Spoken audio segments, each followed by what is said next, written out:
Sağlıklı yaşamak bir sanat diyoruz ve onlara da Hastalanmasınlar bilhassa diye. öksürük. Hani neydi? Bir formülümüz vardı. Ay bunu yapalım mı hadi şimdi? Yapalım. Evet. Turbu Şimdi çocuklarımız bildiğiniz öksürüyor. bu siyah turbu bulun.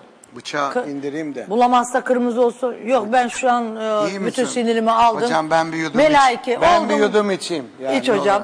Bir melaike oldum bak. Bildiğim bir melaike. Evet.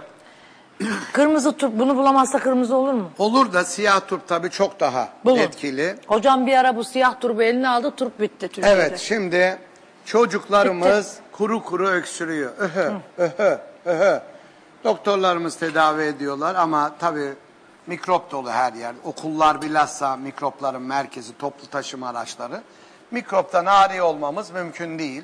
Ne yapacağız? Bizim işimiz hastaları doktorlar tedavi etsin. Biz bağışıklığımızı güçlü tutalım. İşte size bir formül evinizde.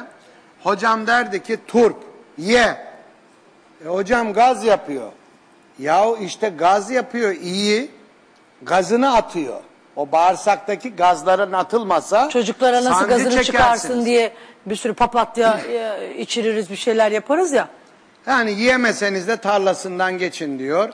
Ya bu çok güzel, bu lafa bayılıyorum. Hocam diyor ki hep derlermiş ki turp yiyemiyorsan bile şöyle bir tarlasından yürü. O kadar faydalıymış. Evet, evet. Sofralarınızda hep bulundurun. Kesinlikle kış günü her akşam bir turp. Böyle Bilhassa kapağını çıkarın.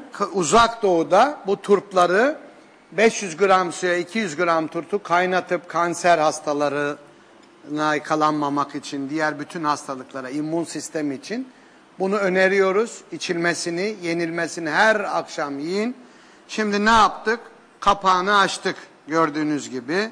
Biraz da bunu böyle oyun şöyle oyuyoruz. Bak içine. bunu yapın. Bunun için hocama çok dua edenler Evet, var ha. çok çok.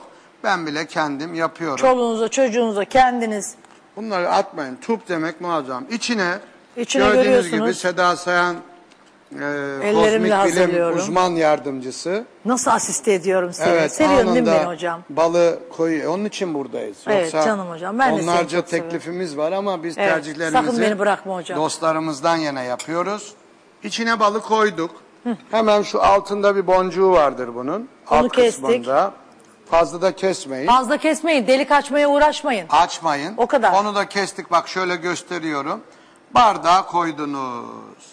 Böyle Geceden. otursun. Ona göre Oturdu. bardak bulun. Oturdu. Oturdu. Böyle duracak. Çek bunu. Bak, Evet. üstten de çek. Bunu koyduk burada. Buraya koyayım sen çek. Dur şuraya. Ha,